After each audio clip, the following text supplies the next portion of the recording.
Hello, welcome to Scotland at 7 with me, Gordon Ross. It's the 18th of June. Tonight, my guests are Day Tucker, our Rural Affairs correspondent. Welcome back to the show, Day. Thank you very much. Good and to be sitting back. on the left side of your screen this evening is redoubtable Chris McCusker from the SNP Socialist Group. Welcome back, Chris. Thanks very much, Gordon. And tonight we have a lot of news to get through, so I'm going to just start right off the cuff. Now, as of 2 o'clock today, a total of 220,198 people in Scotland have been tested through the NHS Scotland labs and the UK Government regional testing centres. And of these, 202,121 were confirmed negative for COVID. 18,077 were positive for coronavirus. This will be an underestimate of the number of cases. Not everyone with the virus will display symptoms, and not all those with symptoms will be tested.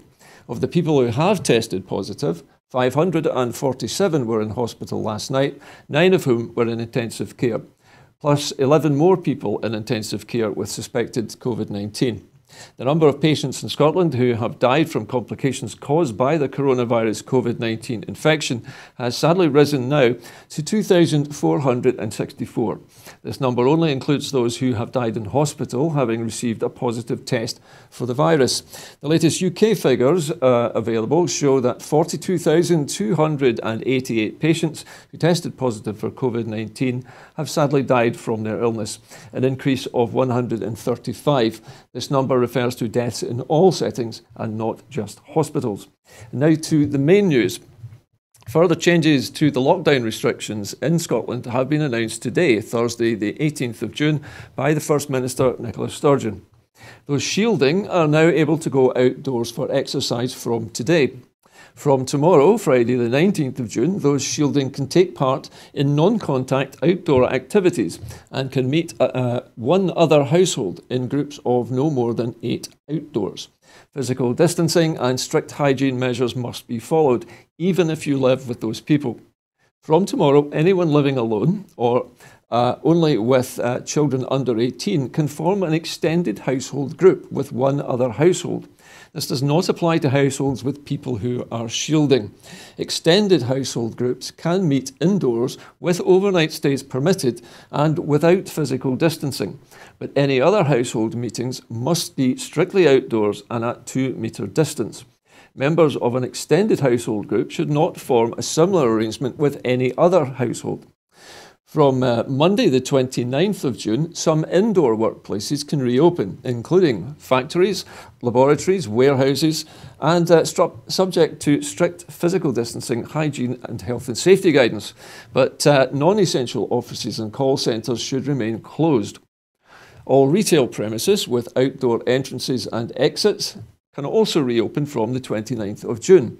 Ahead of that date, local authorities and retailers are urged to plan for the responsible use of public space, such as removing unnecessary street furniture, redesigning systems to manage queuing and pedestrian thoroughfares, and implementing adequate measures to support physical distancing. It remains government advice to wear a face covering in enclosed areas where physical distancing is difficult, such as shops, and from Monday 22nd of June, it will become mandatory to wear a face covering in all public transport. A date for the reopening of outdoor hospitality cannot be safely set at this stage. A further update will be provided on the 2nd of July. Further notice from the Scientific Advisory Group has been commissioned based on evidence emerging that suggests communal spaces such as hospitality can present a higher risk of transmission. Physical distancing guidance remains to stay 2 metres apart from people outside your household. Advice has also been commissioned on circumstances and settings, including schools and transport, where with additional mitigation it may be possible to balance the risk of a shorter distance.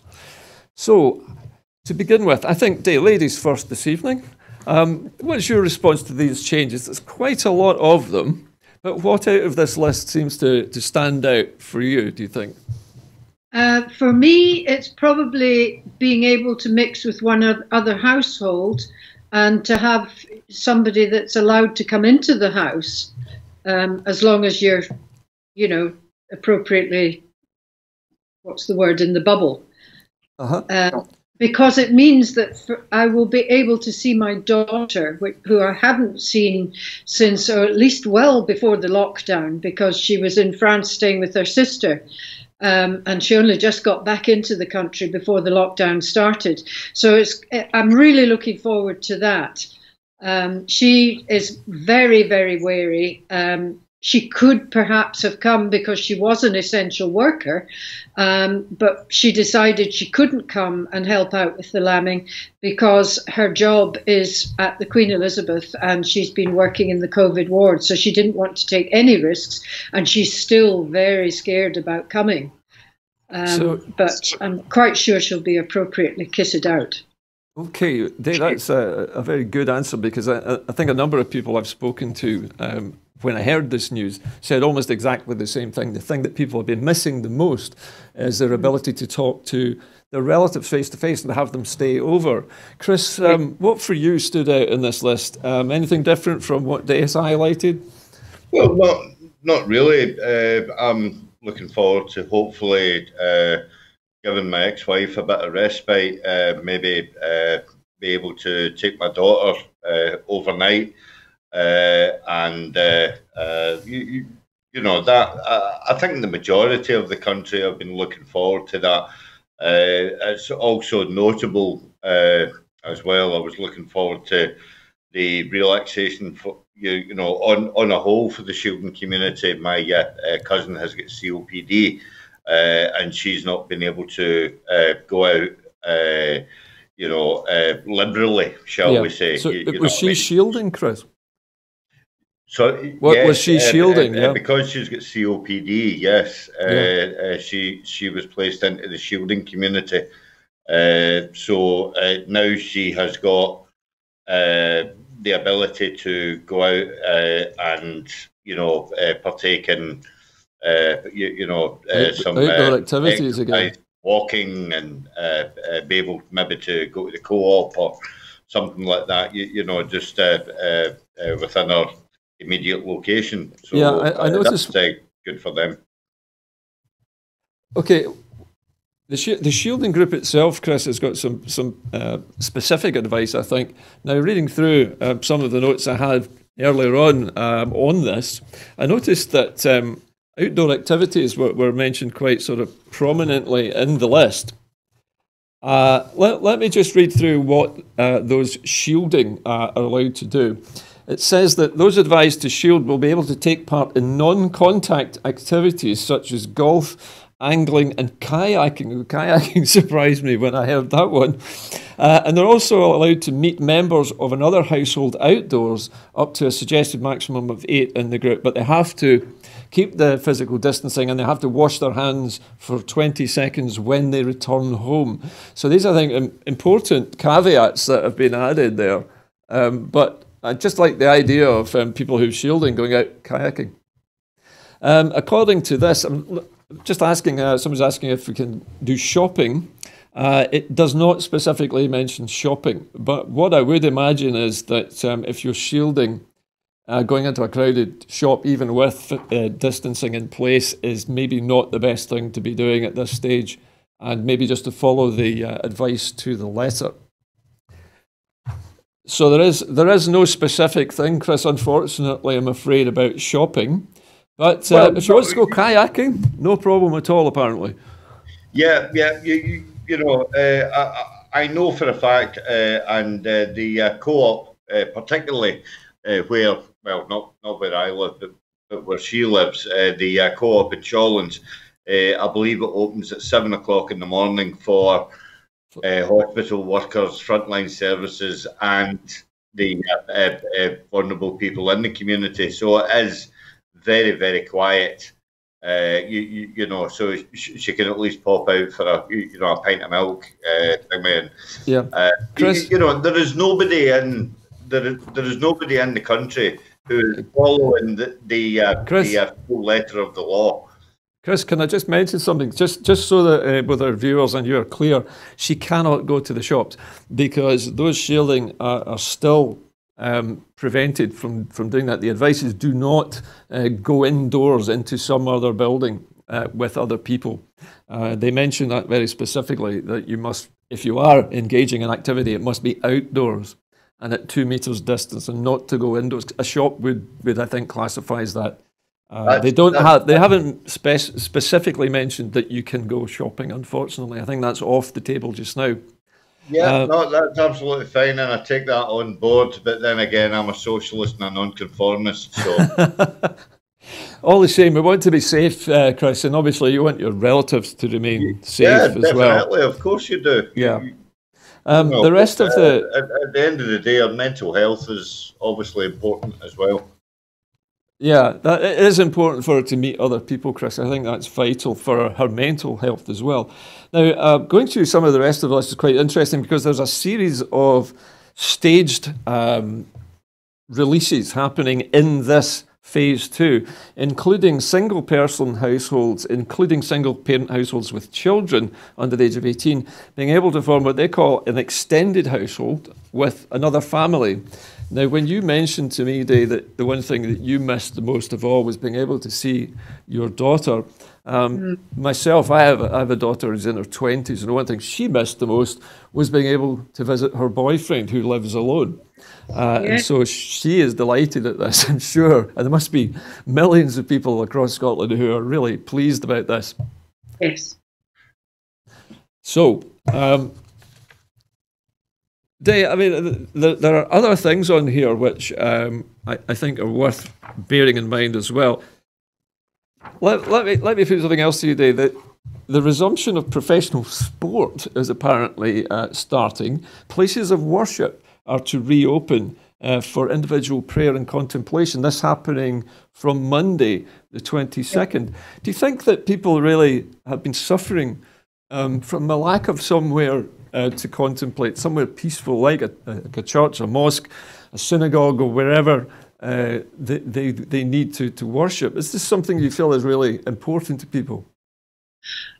I think for some people, yes, because we all have different needs and different priorities, and there will be some people who value that tremendously, possibly particularly the Muslim community.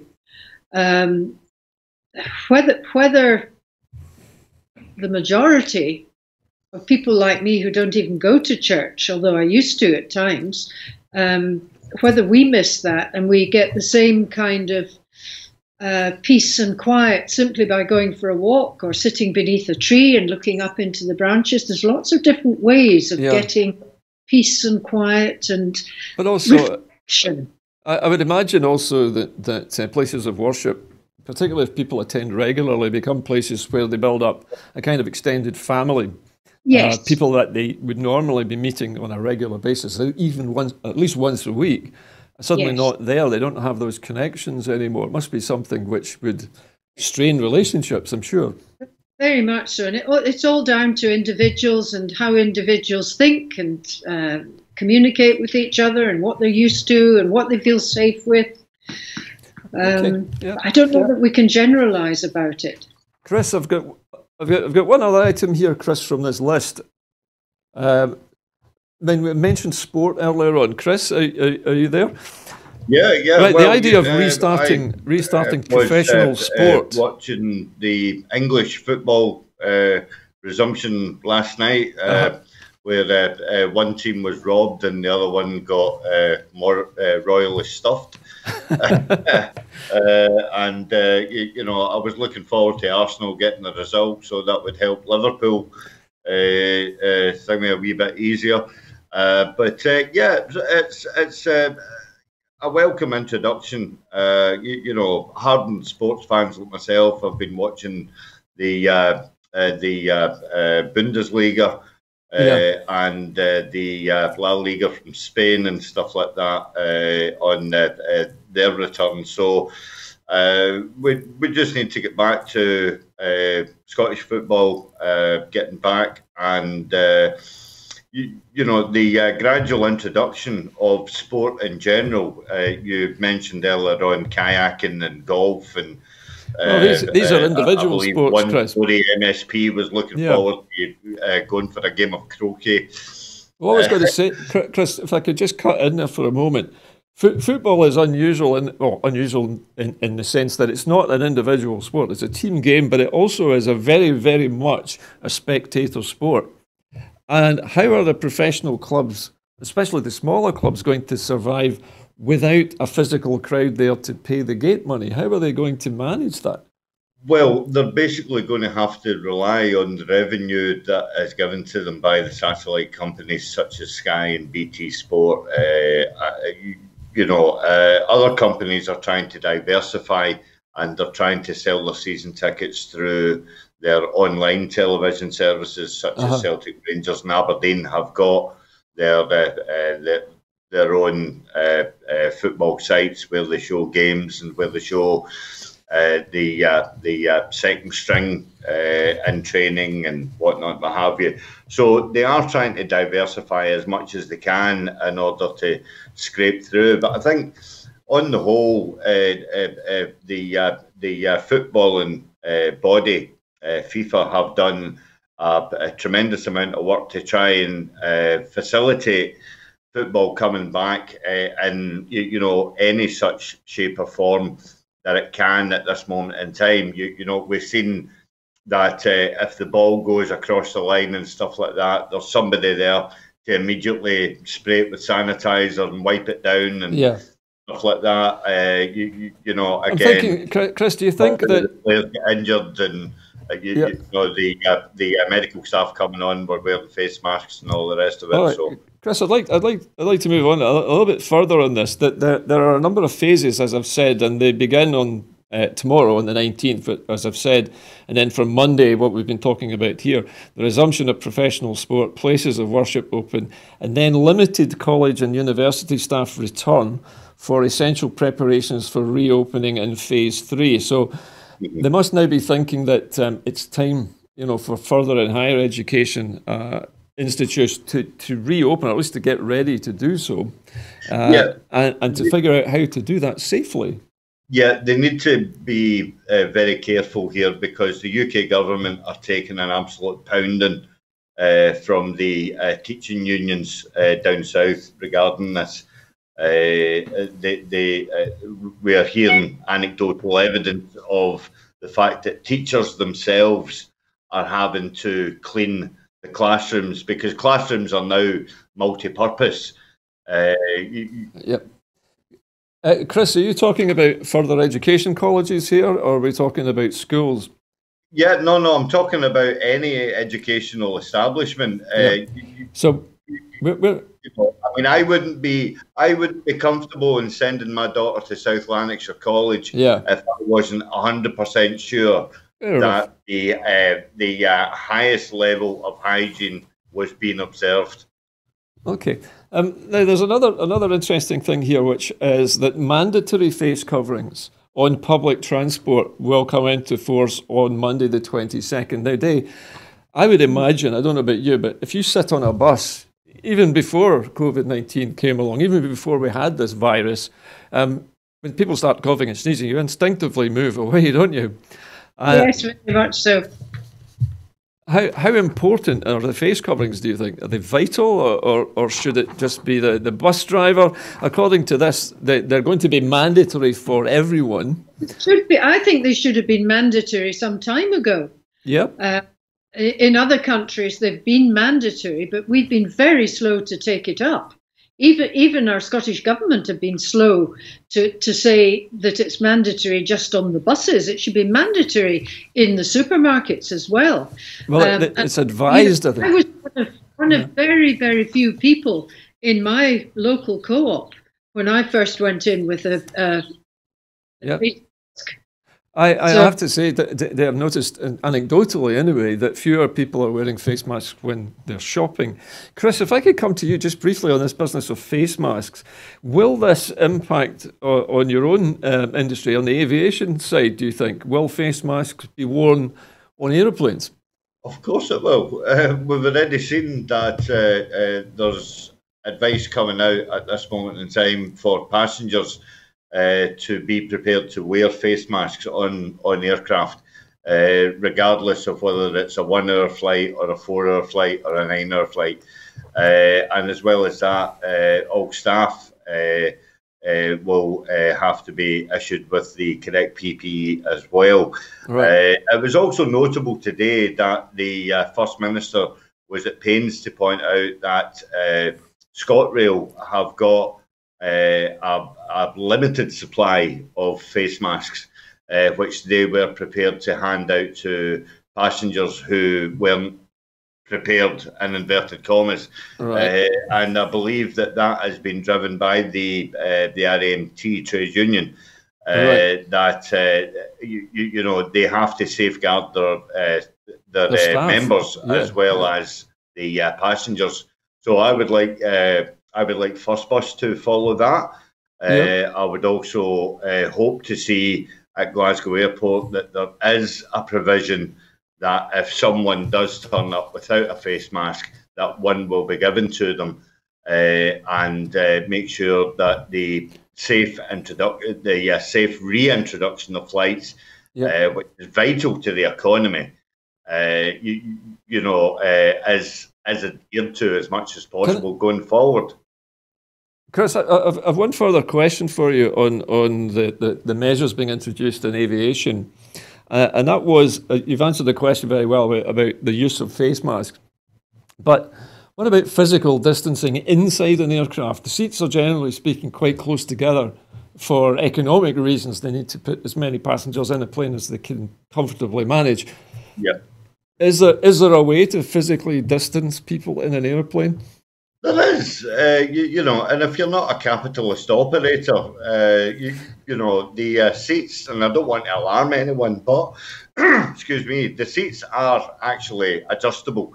They can be adjusted with, you know, a wrench or you know, an Allen key. You can take out the middle row. You can you know, shift them across. Okay.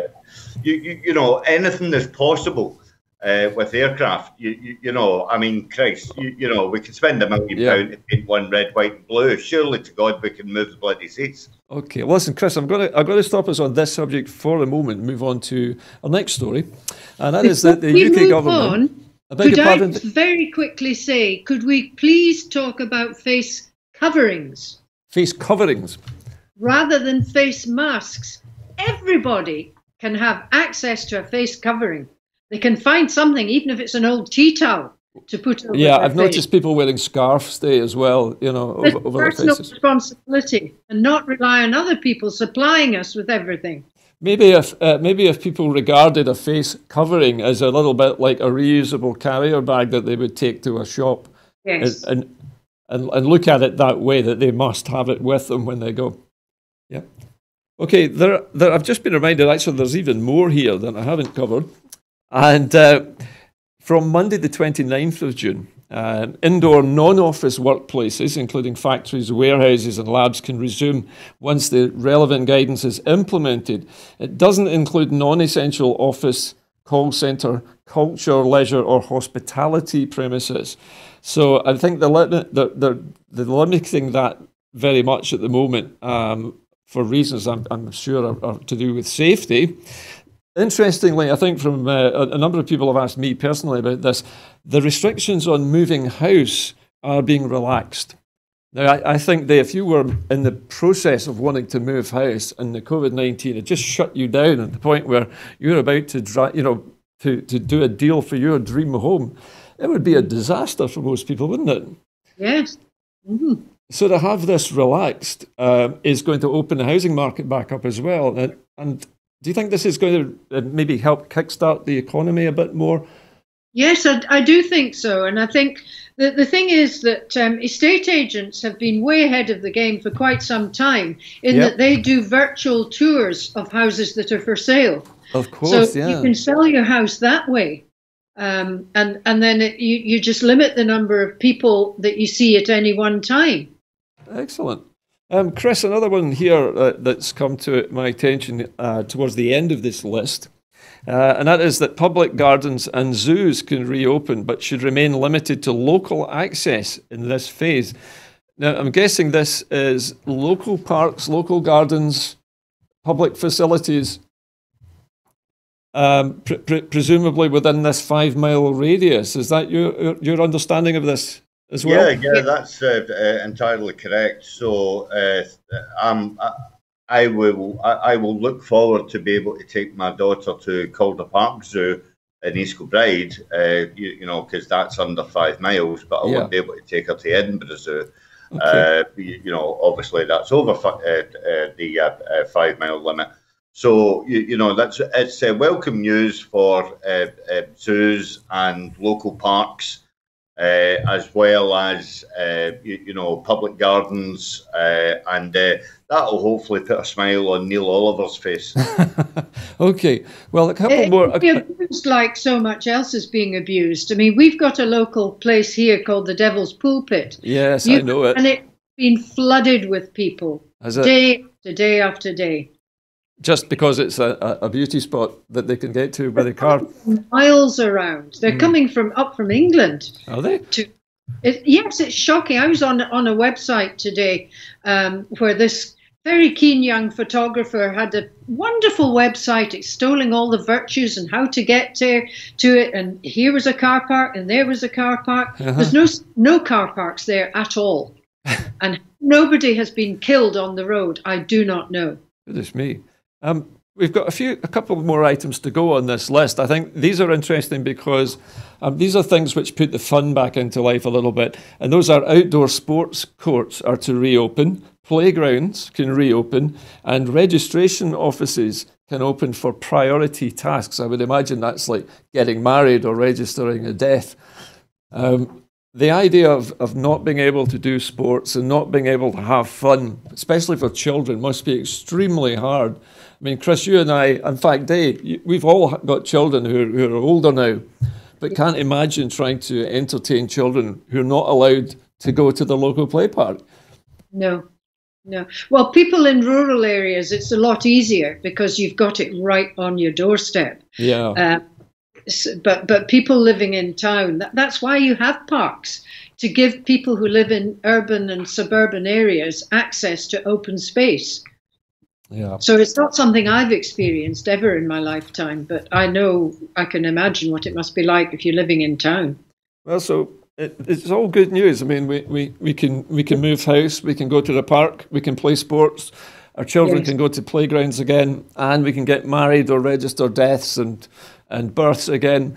So some of the normality coming back to life as of the 29th of June, it would seem. Well, just to quickly point out, Gordon, obviously, if you remember, I had my own personal bereavement during COVID. I know, I remember. And you were always allowed to register a death. It was just very, very laborious and very, very time consuming. Because they didn't have the amount of staff there in order to join everything up. So it's obviously worth to point out the fact that the Scottish Government never actually suspended the registering of a death, but it was facilitated by a lot of online work, and the odd phone call, but it was very, very laborious and very long and protracted. Well, hopefully, Chris, now that the offices are open, things will become a lot more normal in these circumstances in the future. Now, I'm going to move on to our next story now. Okay, the UK government has said that it will switch to Apple and Google technology for its COVID-19 test and trace app, ditching its centralised data model app that it was developing for use in England. The English Test and Trace programme has been dogged by problems, and the smartphone app developed by the NHSX, the NHS England digital service, was initially expected to be rolled out in May, but it failed to materialise. Figures for the second week of England's Test and Trace showed that while over 85,000 people who had tested positive for the new coronavirus had been reached in the first 2 weeks, over 25% of positive cases could not be reached. Having a quarter of those who test positive not contacted is a gaping hole in the system that urgently needs to be addressed, said Labour Party's Health Policy Chief Justin Madders. Officials running the programme admitted that the change of tack on the app was unplanned, but they denied it was a setback, emphasising that they didn't want to rush out an app which fell short of standards. The Scottish Government is still to consider whether to use the Apple Google app. However, unlike England, the Public Health Scotland Test and Trace system has been working well. Dave, listen, I'd like to talk to you about this one. This app, when it was first announced, was to be all singing, all dancing, and as far as I understand it, it was given, the task was given to a Conservative Party friend. There were a lot of friends and relations involved. A company, I think, which was owned by a friend. So, a friend of Dominic Cummings. Well, yes, that was the problem apparently, and Dominic Cummings being a part of this company apparently, or linked to it. I think he was linked to it, Dave. I'm not entirely certain exactly what Mr. Cummings' role in it was. However, the task of creating this app fell to somebody within his sphere of influence. And it seems to have just failed miserably. Yes. If you could take my blood pressure just now, you would find that it would be off the scale. This has been seen right from the start, and it's exactly the way things go. Think of the ferry disaster. Yeah. Where there was a company that didn't have any ferries, yet they were given this project and all the money that it cost. The money that has been wasted on all of these things, Dominic Cummings and Boris Johnson and his government have achieved their aim in allotting all these contracts to their friends. So public money has been used. So they've achieved their aim. I don't believe they were ever interested in an app that worked. They just wanted to get their friends a contract and, bring in favours. Yeah, so in your opinion, Dave, then you feel like this was really just a piece of cronyism, nepotism? Absolutely. Yeah. Chris, what's your reaction to the failure of this UK government initiative to design their own app, and now going back to what many people had suggested was a better idea, which was to follow the European model of using the Google Apple system? Well, I mean, Dave's just stole my thunder there, because I was, as well as talking about the ferries, we had Dr. Philip of Watford questioning Matt Hancock on the fact that he awarded a contract to a pest control company, and that contract is worth £108 million for PPE. A pest control and that's a company. pest control company. Pest control company. It's absolutely got no experience in the care and provision of the medical practices. Again, it's the whole thing about the app. Going back to that, it's just one U-turn after another. We've seen Boris Johnson saying, let's get the kids back to school. Then all of a sudden they've done a U-turn on that. Fantastically not capitalised on by Keir Starmer, right enough. Yes, that was strange. It's honestly, as Dave says, the own personal blood pressure. Yeah. On reading these stories of complete amateur ineptitude, it's absolutely appalling. Chris, and how people can't see them for the charlatans that they are is absolutely incredible. Well, the other problem, of course, Chris, is that the English test and trace system under Public Health England is not doing its job well at all. It seems to be failing all across the board. I mean, for a quarter of those who have been discovered to have the virus to be untraced or untraceable is a remarkable admission of. And what also needs to be failure. Highlighted as well, Gordon, is the fact that, and the First Minister done it wonderfully today, where she basically handed Jackson Carloy's backside on a silver platter.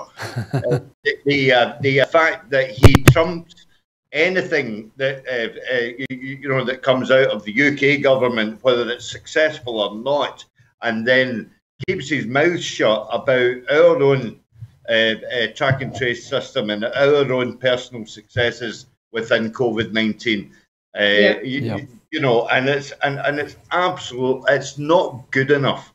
and it's not good enough Is to it be. Circle that are doing the track and trace? That's correct. Yes, it was. There was a the Circle company was involved in Circle staffing. has a shocking track record. Well, again, don't get me started on Circle, because we'll talk about last night and the people who attacked the peaceful protest for asylum seekers. Yep. Was actually because of mayors and because of companies like Circle. Yep. The asylum seekers are absolutely on Chris, their knees because of the woeful attitude of the UK government. Chris, we'll be coming to that subject later on in the programme, so just hang fire just now and we'll get back to that. Okay, so we're going to move on to our next story, and the Oxford University's Oriel College has voted in favour of removing its statue of the Victorian imperialist Cecil Rhodes, and will set up an independent inquiry into the key issues around it, following a student-led campaign that began 4 years ago. The governing body of Oriel College meeting follows protests by the Rhodes Must Fall campaign outside the college over the past 2 weeks. The campaign, which started in 2015 but dwindled after students graduated, was reignited by the recent Black Lives Matter demonstrations across the UK, which included the dramatic toppling of the statue of the slave trader Edward Colston in Bristol. Oriel College voted on Wednesday to launch an independent commission of inquiry into the key issues surrounding the Rhodes statue. A spokesperson said in a statement that they had expressed their wish to remove the statue of Cecil Rhodes, and this is what they intend to do to convey. This is what they intend to convey to the independent commission. Dave, if I could come to you first on this. There's been an awful lot of news about statues recently, but this particular one, I think we all know a little bit of the history of, that Cecil Rhodes is the man who gave his name to what was at the time called Rhodesia and is now Zimbabwe. Yes. How bad an imperialist was Cecil Rhodes? What was his record like? I don't know, because so much of that history has not been taught to us in our schooling, in our education. We've suffered so many failures, and we've all been told about how wonderful Britain was, how great Britain was. The sun never set on the empire. Yeah, and now all these things have been. If there's one thing that poor man's death has hurtled forward, it's that we all now recognise, or most of us recognise, how little we do know about our history and how shocking so much of it is. Indeed, yeah, the ugliness and the oppression that was used against native people in the countries that were colonised. And the so-called greatness of Britain, and what they're really meaning is the Industrial Revolution and all the money that we made from slave trade and whatever. And that's where the wealth of Great Britain came from. Yeah. It's on the backs of people. Came from people, yeah. Chris, your reaction to this? Another statue for the chop, it seems. We've got, Chris, just before I come to you, forgive me for a moment, I'm just going to read another part to this story. Following the rioting by far-right supporters in George Square last night, Chief Superintendent Hazel Hedren, the Divisional Police Commander for Greater Glasgow, said, "Disgraceful scenes we've witnessed recently in George Square, Glasgow, are completely unacceptable. Police Scotland will not tolerate this type of threat to public safety or the appalling physical and verbal abuse suffered by our officers. We will police peaceful and lawful protests appropriately. However, the thuggish behaviour by those intent on causing violent disruption will simply not be tolerated. Officer deployments are being stepped up as a part of our robust response to this organised violence, and anyone breaking the law or becoming involved in unlawful protests should expect to be arrested. Our priority, as always, to keep the people safe, and we won't hesitate to use the full force of the law to ensure that people feel safe on our streets anywhere in Scotland, whether that is taking part in a peaceful protest or simply going about their daily lives during these challenging times. We will also continue to work with partners, including Glasgow City Council, to keep our streets safe for those who live in and visit our city." So two very contrasting tales here, Chris. We have the peaceful, I would say, methodology of removing a statue of a man who clearly was an imperialist, and this bizarre thuggish behaviour in George Square by people alleging that they're trying to protect the cenotaph. I'll deal with them one at a time. And for the first time in my life, I'm actually in a position where I can educate a teacher, or should I say a former teacher, Day. But Cecil Rhodes was a British mining magnate and an ardent believer in the whole empire, the whole ethos of British imperialism, and you know, he benefited greatly from slave labour, and as well as that, he also benefited greatly in the early days of apartheid in South Africa. He dipped into several businesses. One of the biggest businesses that he dipped into was his own company, De Beers. Yep, the diamond mining company. Mining company, diamonds, all the rest of it, which also as well, I believe, were De Beers company was given royal approval by the court of Queen Victoria and stuff like that, and all the rest of it. By royal appointment. Or, you know, whatever. But you know, again, this whole thing about the removal of statues has been a convoluted effort by the far right in order to vent their bile and their spleen at, you know, the fact that they can't do it on a Saturday or a Sunday afternoon. So you think they're not allowed to walk down the road, you know, with their orange marches and all the rest of it. Make no mistake, and I tell you something, actually, now that I've got the platform, Gary Robertson at BBC Radio Scotland absolutely missed an open goal by tweeting a news item without reading it, and basically retweeted it saying that it was rival gangs. Yeah, which of course it wasn't. It is nothing of the sort. It is the far right. It is British imperialism. It's orangism. It's loyalism. It's, you know, call it as it is. It is, you know, so I'm actually sad. I'm actually sad that Rangers Football Club are dragged into this.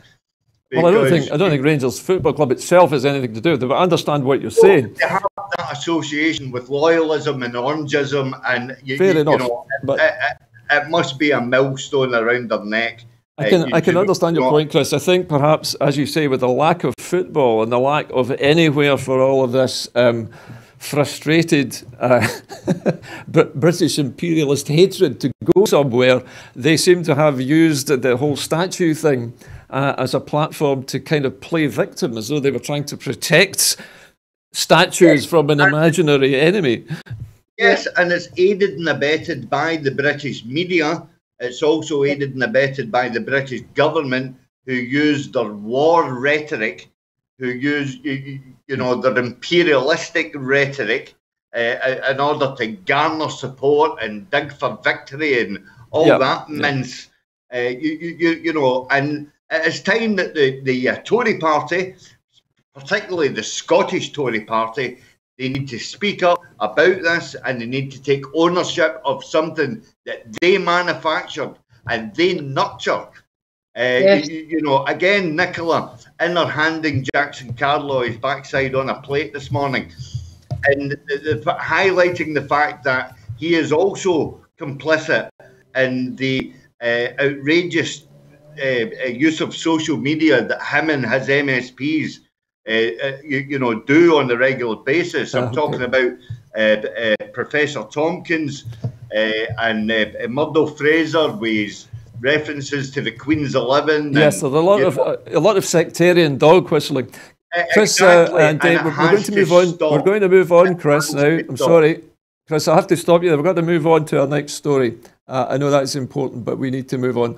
And the SNP has renewed calls on the Tory government to enshrine protections against lower standard food imports in law after after the US ramped up pressure over its trade deal demands.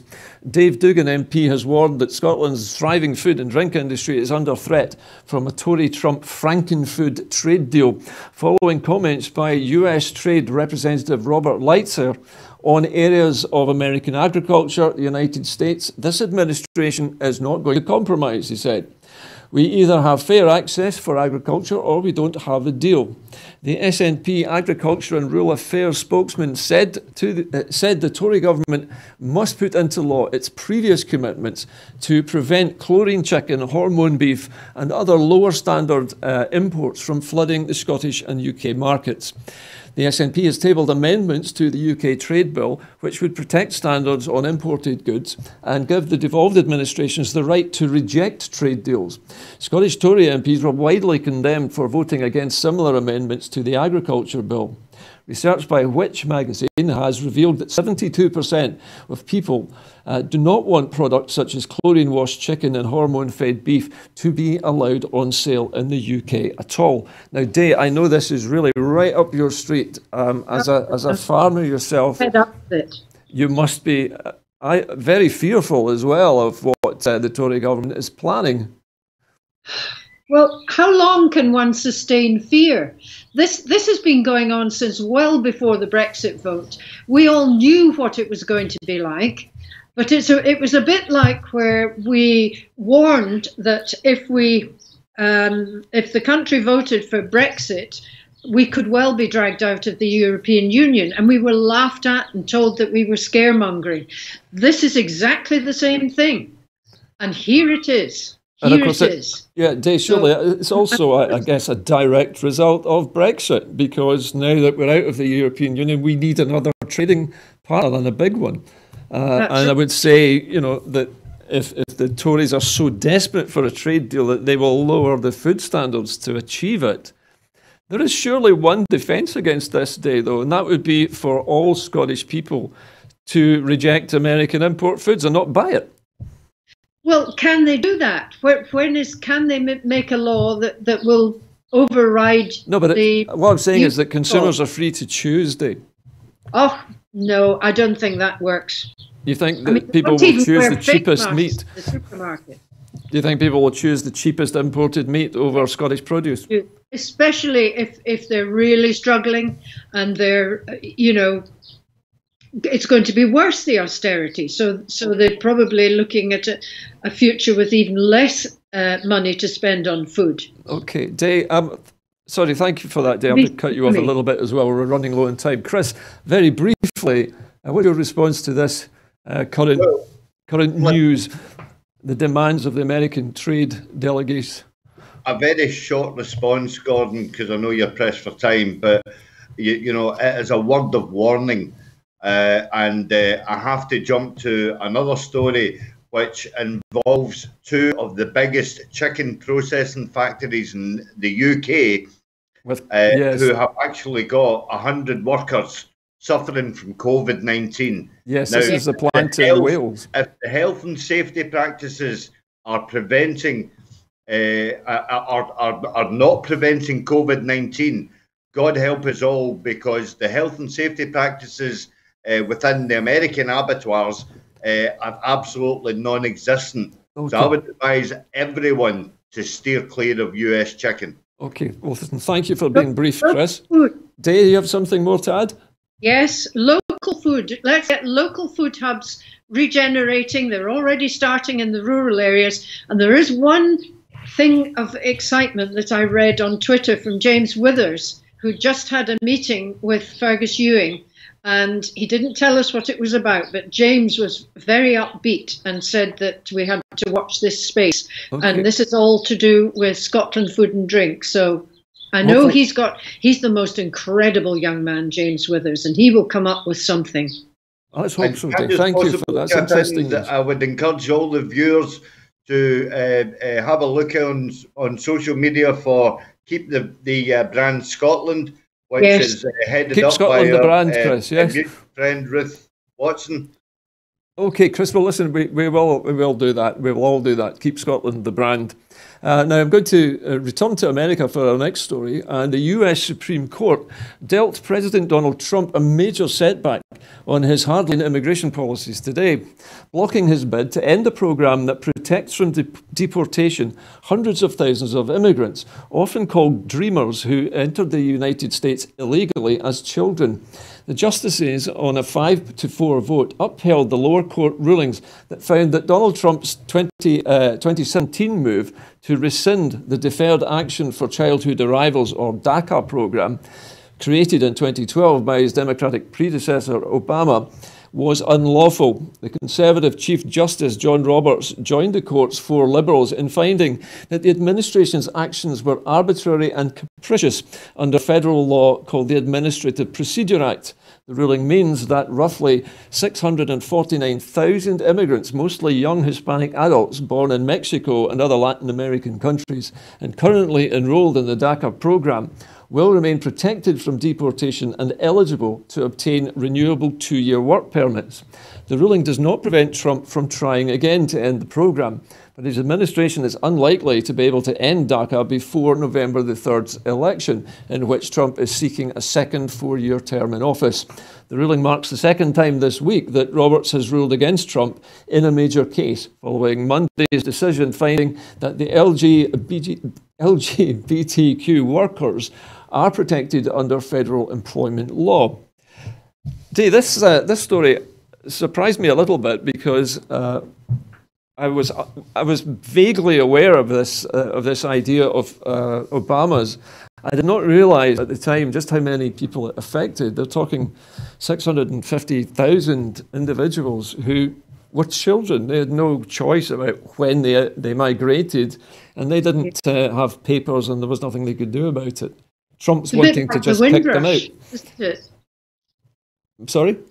Similar to Windrush. In a way, yes, it is very similar. Although Obama was making sure that these people had leave to remain, Mr. Trump wants to kick them out. And as somebody pointed out to me earlier on today, most of these young people, because they are young people, have never known anything except the United States. They have no real recollection of their lives in the previous countries. And so, you know, they have a right, surely, to a life. Yes, yes. It's, but then, you know, but he hasn't won, has he? Well, he's not won this round. He's been defeated on a technicality, but he can't really do it now. I don't think unless he gets re-elected, he's unlikely to be able to do anything further, I think. Okay, I'm just going to turn to Chris now. Chris, Donald Trump has been accused by many people of being racist in his views about immigration. This is one in a long line of legislations that he has wanted to reverse. How much damage has he actually done to American immigration policy since he came to office, do you think? Untold damage. I mean, this is, you know, again, you know, what we can see here is, you know, a clear wish to impose apartheid in America. You know, the apartheid would include the Mexican citizens from El Salvador, Guatemala, Honduras. So basically, of anybody of Hispanic background was potentially being targeted here. Had this been passed, it would have been easier then to roll it out to encompass the Black American community within America as well. You know, so I mean, it's the similarities between this and what the Israeli government are dealing out to the Palestinian people is absolutely, you know, immeasurable. You know, both of them are hand in glove in their treatment of, you know, ordinary human beings, and that's what we've got to take notice of. Okay. As these people from Mexico, El Salvador, all right, Chris, Honduras, they are just human beings. Okay, Chris, thank you for that. We are going now to another story. This one is actually to do with the oil and gas sector, following a warning that Scotland and the UK's oil and gas sector could wind up prematurely without UK government cooperation. The SNP has urged the UK Chancellor to use the upcoming summer budget to deliver crucial support for the industry. In today's Business, Energy and Industrial Strategy Committee session, the GMB Scotland boss Gary Smith said that North Sea oil and gas will wind up prematurely due to the global oil price slump and the current coronavirus crisis, unless there is a plan for the sector that is going to require the UK government to come to the table. Following this statement, the SNP's Energy and Climate Change spokesperson and committee member Alan Brown MP renewed calls on the UK government to take urgent action to support the industry in its time of need, including measures also to ring-fence oil and gas receipts to help the transition to a greener and more sustainable future. Dave, this story, I'm a little bit biased, as you probably know, in favour of green things. But what do you think? Should the Scottish Government be, or should the British Government be interfering to try and save an industry like the oil and gas industry, which is perhaps entering the twilight of its years now? Well, they didn't do it with coal, so I should imagine it follows that they won't do it with oil and gas. Well, but you know, to give them money to invest in renewables seems to me to be the way to go. But of course, they're actually suggesting that it should be ring-fenced for renewables. That tells me perhaps that the Scottish Government at least doesn't overly trust the oil and gas industry to spend the money on what they want it to be spent on. No. Mm-hmm. You think there's a little? You think there's a lack of goodwill, perhaps, between the Scottish Government and its green ambitions, and the oil companies have been very slow to turn around and start to work towards renewable energy? Well, they're slow just the same as car manufacturers have been slow to grasp the opportunities of a green revolution. You know, why change until you're absolutely forced to? So do you think perhaps that's the way they think? So do you think perhaps that Scottish Government should take a leaf out of the European Union's book? And they created legislation which has forced European car makers to make electric versions of their cars. Is there enough clout, do you think, in the Scottish Government to persuade the oil industry to do something similar and turn around and start to look at more green technologies? For example, hydrogen extraction from oil came up in conversation recently. Yes, I do think they should be doing that, and I'm quite sure Patrick Harvie is at them all the time to make them do that. I don't know why they're being as tardy, unless it's just that they can't be bothered with the slagging off that they'll get from the Tories, who use it as a stick to beat them with. Okay, Chris. But, I mean, you know, if you're trying to make yourself look globally as a green country and going forward, that could be done quite easily by taking the right decisions at the right time. And now is the right time. So do you think, Dave, that handing money out to the oil industry at this particular moment in time would be a mistake? Unless it had strings attached to it, it probably would. Yeah. You need to make sure that they were going to do what the money was designed to do. Okay. Chris, as a union man yourself, I know that the oil and gas sector has got some union participation. How worried do you think the oil and gas unions are about the future of the oil industry in general? It seems fairly pessimistic picture at the moment. Yeah, well, you know, the unions are, excuse me, rightly worried, but I think it's rather disingenuous of my former comrade Gary Smith from the GMB that you know, to be scaremongering in this way. Again, I made the point last week that the Scottish Government are constantly working with unions, with the STUC, in order to try and achieve a renewable, just transition into not just the carbon capture footprint that the Scottish Government are chasing for 2045, but also those jobs that go alongside it. And again, today in her statement this afternoon, the First Minister pointed out that companies like Alexander Dennis, who make buses, have now got the choice to use this period in COVID-19 to actually think about trying to manufacture, more greener and more sustainable modes of transport. And that doesn't just necessarily mean buses, because if you can design a bus, you can design a car. Or a taxi. And if you can design a car, then Scotland needs to think bigger. And Scotland needs to think about reintroducing the car industry back into Scotland, and a car industry that is, far more greener and far more competitive than any other car manufacturer the UK could possibly think about. Okay, Chris, I'm going to draw a line under that just now. It is largely a UK problem, because it's the United Kingdom which is responsible for the Treasury for giving out the money. However, I'm going to move on to our next story. The SNP has written to Ireland and Norway's foreign affairs ministers after the nations were elected to the UN Security Council by other UN members last night, celebrating the example of small independent countries playing their part on the world stage. Both nations having smaller populations than Scotland, the SNP said that Scotland could now look forward to joining Norway and Ireland on the world stage as an independent European nation.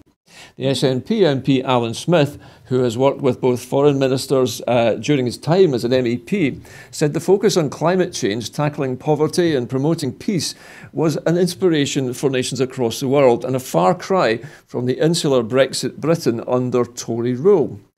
Dave, this is a story which I think is a great news, really, because Ireland and Norway, both of whom Scotland is frequently compared with, have been selected by the UN members themselves to join the Security Council. Quite an honour for a small country.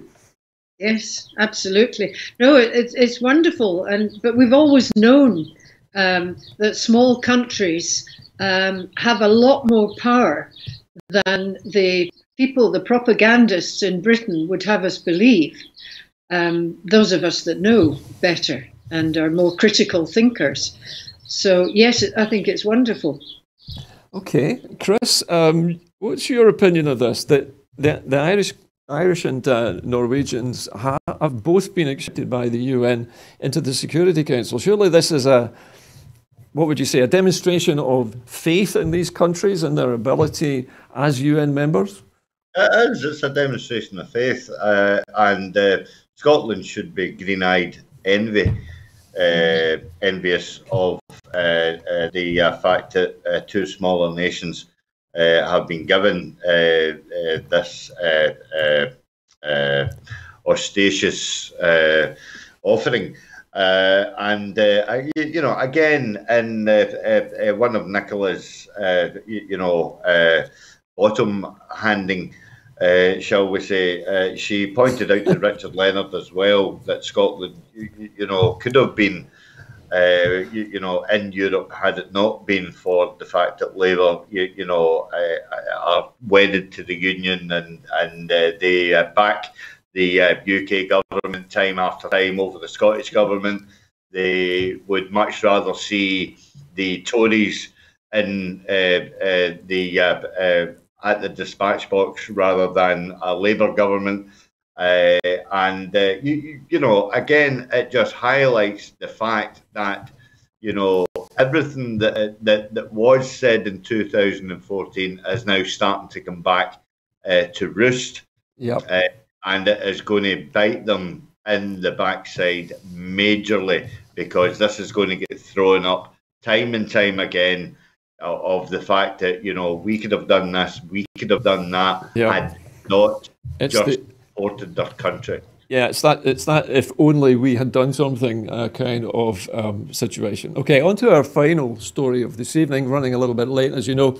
And that is the First Minister, Nicola Sturgeon, has announced that from the 29th of June, outdoor areas of zoos and gardens will be able to open to the public, provided appropriate measures are put in place to ensure physical distancing and compliance with Phase 2 restrictions. Now, when reopening, establishments will be strongly encouraged to use online and or telephone ticket sales to control the numbers of people on site at any given time. And only those who live in the local area within 5 miles should be visiting zoos until further notice. This reopening date has been announced alongside an emergency funding support package worth £2.6 million. The funding will be split into £1.6 million for grants and £1 million for loans, and will be made available to zoos and aquariums across the country for preserving animal welfare. Zoos have faced significant difficulties throughout the lockdown, with reduced income resulting in shortfalls in funding. Dave, over to you for this one. An animal story where the animal's welfare has been at severe detriment through the last, 3 months? And now the Scottish Government is riding to the rescue with some money. I don't know that their welfare has been. I think they've been looked after every bit as well as they would normally. Oh, sorry, I misspoke. I beg your pardon. The reality is that I heard on the radio today that Blair Drummond, for instance, along the road from me, their income is normally something like £1 million a month. Wow. So you can imagine the costs of feeding these animals. If you look at that, okay, they've got wages and all sorts of other things to come out of that. But the costs of feeding them, well, it would be like me trying to get through the winter and having to buy extra feeding. Yeah, because there was so many more days that the snow was lying on the ground. And that has put some farmers completely, they've had to sell their farms. And of course, zoos are traditionally full of exotic creatures, creatures like, apex predators like lions and tigers, and larger animals like zebras. They must eat an awful lot. I think there'll be plenty of food for them. Yeah. But it's, as you say, the more exotic ones where there's fruit and stuff like that, and specialist feeding, bamboo and special diets. More specialist. But I think the lions and the tigers and the meat eaters will be okay. It's just meat, basically, that they need, I guess. Yes. Yeah. Chris, very briefly, to finish off this evening, what's your comment on this? A good news story, the Scottish Government doing something to help the zoos in Scotland. Well, I would like to point out the fact that the Scottish Government are responding to the calls that the Scottish park owners made, I think it was around about the 10th or the 11th of this month. So, it was only a week ago that the zoos and aquariums and such like were asking, pleading with the Scottish Government to do something because they were in dire straits. And the Scottish Government have listened, they have taken advice, and they have responded in a timely manner in order to stop these institutions. And I will say institutions, because Blair Drummond is an institution. Oh, yes. Zoo is an institution, from having a really, really fractious time. Okay. But, part of this story reminds me about, and just very quickly, I was in really fast year, and I went to a zoo, and I learned the history of that zoo, and the owners managed to keep that zoo open during World War II. Well, that's remarkable. So, it's been a short. Sort of like interruption time that we've been in COVID. Yeah. But I'm fairly confident that the Scottish zoos and aquariums and petting farms and petting zoos and whatnot. Chris, thank you. They'll bounce back. We are sadly out of time, Chris. I'm sorry, I have to stop you there. It's been a very packed programme this evening, but as usual, if you would like to see more packed programmes and you want to become a supporter of Scotland at 7 or Broadcasting Scotland in general, you can do so by going online and looking for broadcastingscotland.scot/register and then follow the prompts. We really need your help right now. Since the pandemic started, we have also been affected, and we need every donation we can get, just like every other voluntary organisation. So your help would be appreciated. That's it for this edition of Scotland at 7. We hope you enjoy the easing of the lockdown, and I'll see you again on Monday. That's it from us at Scotland at 7. A very good night to you. Bye.